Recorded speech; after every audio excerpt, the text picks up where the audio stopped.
Good morning. இன்றைக்கி வாழ்க்கை துணையை எப்படி தெரிந்தெடுப்பது, இந்த ஜெபம் வாலிப பிள்ளைகளும் பண்ணணும், பெற்றோர்களும் பண்ணணும். ஏன்னா கல்யாணன்றது அந்த ஒரு நாளில் கல்யாணம் பண்ணுற அந்த நாளில் மட்டும் சந்தோஷமாக இருந்துட்டு அதுக்கப்புறம் வாழ்நாளெல்லாம் பிரச்சனைகளை கொண்டு வரக்கூடிய வாழ்க்கை துணையை தேர்ந்தெடுப்பது முட்டாள்தனம். ஏன்னா திருமணம்ன்றது ரெண்டு பேர் இணையும் பொழுது அதில் மகிழ்ச்சியும் சந்தோஷமும் வாழ்நாள் முழுதும் இருக்கணும். அன்னைக்கு மட்டும் சந்தோஷமாக இருந்துட்டு இல்லை கொஞ்ச நாள் மட்டும் சந்தோஷமாக இருந்துட்டு அதுக்கப்புறம் வாழ்க்கையே பிரச்சனையாக இருந்தால் அந்த வாழ்க்கை எதுக்கு? அது ஒரு தேவையில்லாத வாழ்க்கை. அப்போது நல்ல வாழ்க்கை துணை கிடைக்கணும்னா நம்மளுடைய சொந்த புத்தியிலேயோ சொந்த பலத்திலேயோ வாழ்க்கை துணையை தேர்ந்தெடுக்கக்கூடாது. இது பெற்றோர்களும் புரிஞ்சிக்கணும், பிள்ளைங்களும் புரிஞ்சிக்கணும். ஏன்னா நம்ம பிள்ளைய கல்யாணம் பண்ணி கொடுக்குறோம், உலகத்தார் பார்க்குற மாதிரி படிப்பு இருக்கா, உத்தியோகம் இருக்கா, நல்ல சம்பளம் இருக்கா அப்படின்னு பார்க்குறோம். இப்போ கல்வி, உத்தியோகம், நல்ல சம்பளன்றது ரொம்ப அவசியம். அதெல்லாம் இல்லாமல்லாம் இருக்க முடியாது. அப்போ அதையும் பார்க்கணும். ஆனால் அதுக்கும் மேலே ஒன்று இருக்குது. என்னென்னா கர்த்தருக்கு பயப்படுகிற பயம். வெறும் படிப்பு, உத்தியோகம், வருமானம் இதை மட்டும் பார்த்துட்டு நல்ல பொருளுங்கள்லாம் நல்லா இருக்கா, சொந்த வீடு இருக்கா, இதை மட்டும் பார்த்துட்டு கர்த்தருக்கு பயப்படுகிற பயம் அது இல்லைன்னா அந்த குடும்பத்தில் அப்போ வாழ்நாளெல்லாம் பிரச்சனை தான் வரும். ஏன்னா பணம்னு ஒன்று வந்துட்ட பிறகு புத்தி சரியில்லைன்னா, கர்த்தருக்கு பயப்படுகிற பயம் இல்லைன்னா பலவிதமான தவறான பாதையில் புத்தி போகக்கூடியதாக இருக்கும். அப்போ வாழ்க்கையில் பிரச்சனை வரும். அப்போ கர்த்தருக்கு பயப்படுகிற பயம்தான் ஒருவனை கர்த்தருக்கு முன்பாக நன்றாக நிற்கக்கூடிய பிள்ளையாக மாற்றும். கர்த்தருக்கு பயப்படுகிற பயம்தான் வாழ்க்கையில் வரக்கூடிய எல்லா பாவத்தையும் மேற்கொள்ளக்கூடிய வாழ்க்கையை வாழ முடியும். அப்போது வெளிப்புறமாக எல்லாம் நல்லா தான் இருக்கும். உள்ளே அவங்க வீட்டில் எப்படி இருக்காங்க, உள்ளே அவங்களுக்குள்ளே எப்படி இருக்கிறாங்க, உள்ளந்திரியங்களையும் இருதயத்தின் யோசனைகளையும் அறிந்திருக்கிற தேவன் அவர் மாத்திரமே. எத்தனையோ கிறிஸ்துவ குடும்பங்கள் வெளியே பார்க்கும்போது நல்லா தான் இருக்கிறாங்க, வாரம் வாரம் சர்ச்சுக்கு வராங்க, பைபிள் எடுத்துகிட்டு வராங்க. ஆனால் அவங்க வீட்டுக்குள்ளே எத்தனை பிரச்சனை இருக்குது, அவங்க புத்தியில் எத்தனை பிரச்சனை இருக்குது நமக்கு தெரியவே தெரியாது. ஒரு பெண்ணை வெளிப்புறமாக சர்ச்சில் பார்த்துட்டு கல்யாணம் பண்ணி கொடுக்குறாங்க, அதுக்கப்புறம் வாழும்பொழுது தான் தெரியுது அவங்க வீட்டுக்குள்ளே எத்தனை பிரச்சனை இருக்குது. ஐயோ இந்த குடும்பத்திற்கு போய் நம்ம பெண்ணை கொடுத்துட்டுமே அப்படின்னு கலங்குறாங்க. கிறிஸ்தவர்கள் நினச்சி நம்ம ஏமாந்துட்டோமே அப்படின்னு கலங்குறாங்க. வெளிப்புறமான கிறிஸ்தவர்கள், பாரம்பரிய கிறிஸ்தவர்கள் இருக்கத்தான் செய்கிறாங்க.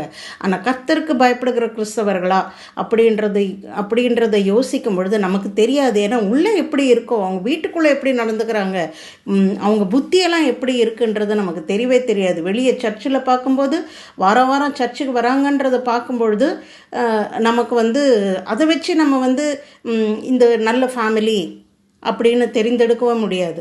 அப்போ கர்த்தருக்கு பயப்படுகிற பயம் ரொம்ப முக்கியம். அப்படிப்பட்ட குடும்பம் தான் எந்த சூழ்நிலையிலும் கர்த்தருக்கு பயப்படுகிற பயத்தோடு வாழ்க்கை துணையை நல்லபடியாக பார்த்துப்பாங்க.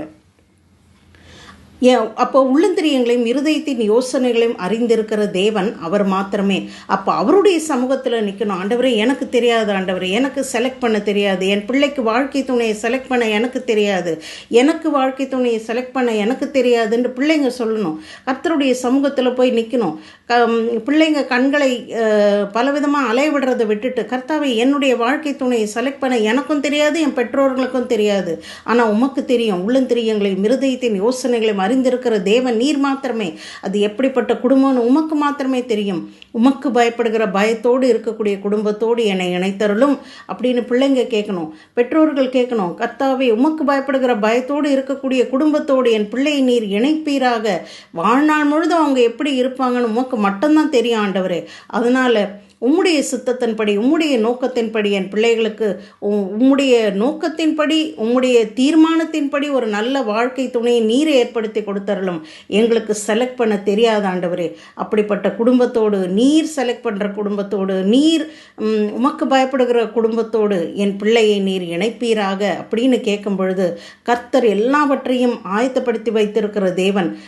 நாம் உள்ளத்தின் அடி ஆழத்திலிருந்து முழு இருதயத்தோடு, முழு சிந்தையோடு, கர்த்தருக்கு பயப்படுகிற பயத்தோடு நம்ம பிள்ளைக்காக வாழ்க்கை துணையை கேட்கும் பொழுது கர்த்தர் அதன்படியே செய்வார். அப்போ வாழ்நாள் முழுதும் நம்ம பிள்ளையினுடைய வாழ்க்கை நல்லா இருக்கும். அப்போ இதுதான் தேவ ரகசியம். ஏதோ வெளிப்புறமான காரியங்களை பார்த்துட்டு திருமணம் செய்கிறதுனால தான் நிறைய டைவர்ஸ் கேசஸ் வந்துகிட்டே இருக்குது. கிறிஸ்துவ குடும்பங்களையே நிறைய டைவர்ஸ் கேசஸ். ஏன்னா வெளிப்புறமான காரியங்களை பார்த்துட்டு திருமணத்தை ஆயத்தப்படுத்தி திருமணம் செய்கிறார்களே ஒழிய கர்த்தருக்கு பயப்படுகிற பயம் இந்த குடும்பத்துலேயும் இல்லை, அந்த குடும்பத்துலேயும் இல்லை. அதனால தான் பிரச்சனை. அப்போ கர்த்தருக்கு பயப்படுகிற பயத்தை நாமும் வளர்த்துக்கணும்.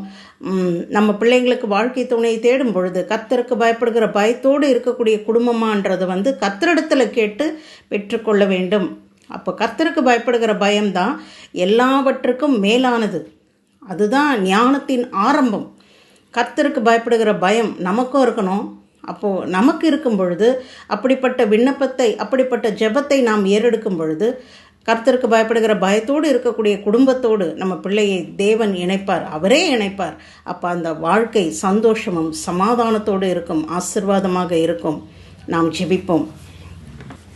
ஜீவிக்கிற எங்கள் நல்ல ஜீவனுள்ள தேவனே, இயேசுவ நாமத்தினாலே உடைய சமூகத்திலே வருகிறோம். கர்த்தாவே, குடும்பத்தை ஏற்படுத்தினவர் நீர், குடும்பத்தை ஸ்தாபித்தவர் நீர், கணவன் மனைவி என்ற உறவை ஏற்படுத்தினவர் நீர். ஆனால் இந்த குடும்ப வாழ்க்கையிலே பலவிதமான பிரச்சனைகளையும் கோளாறுகளையும் பிசாசு கொண்டு வந்து குடும்பத்தை சிதைத்து கொண்டு இருக்கிறான். ஏராளமான குடும்பங்கள் என்ன செய்வதென்று தெரியாமல் அலைந்து திரிந்து கொண்டு இருக்கிறது. கர்த்தாவே, பலவிதமான பிரச்சனைகளோடு பல குடும்பங்கள் வாழ்ந்து கொண்டு இருக்கிறது. ஆனால் உம்முடைய பிள்ளைகள் அப்படி வாழ வேண்டிய அவசியம் கிடையாது. கர்த்தாவே, உமக்கு பயப்படுகிற பயத்தோடு இருக்கக்கூடிய குடும்பமாக நாங்கள் இருக்கவும், உமக்கு பயப்படுகிற பயத்தோடு இருக்கக்கூடிய வாழ்க்கை துணையோடு கர்த்தாவே பிள்ளைகள் இணைக்கப்பட நீரை கிருபை செய்தருளும். கர்த்தருக்கு பயப்படுவதே ஞானத்தின் ஆரம்பம் என்று எழுதப்பட்டு இருக்கிறபடி உமக்கு பயப்படுகிற பயத்தோடு இருக்கக்கூடிய பிள்ளைகளோடு கர்த்தாவே உம்முடைய பிள்ளைகளை நீர் இணைப்பீராக. ஏற்ற வாழ்க்கை துணையை நீரை காண்பிப்பீராக.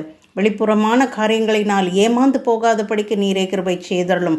பல வருடங்கள் கழித்து திருமணத்திற்கு பிறகு அவர்கள் எப்படி இருப்பார்கள் என்பதை நீர் மாத்திரமே அறிந்திருக்கிறீர். உள்ளந்திரியங்களையும் இருதயத்தின் யோசனைகளையும் அறிந்திருக்கிற தேவனே, உம்முடைய சித்தத்தின்படி, உம்முடைய நோக்கத்தின்படி, உம்முடைய பிள்ளைகள் உம்முடைய தீர்மானத்தின்படி கர்த்தாவை வாழ்க்கை துணையை தேர்ந்தெடுக்க அவர்களுக்கு உம்முடைய ஞானத்தினால் நீரை நிரப்புவீராக. இயேசுவின் நாமத்தினாலே ஸ்தோத்திரங்களை ஏறெடுக்கிறோம். ஆமென்.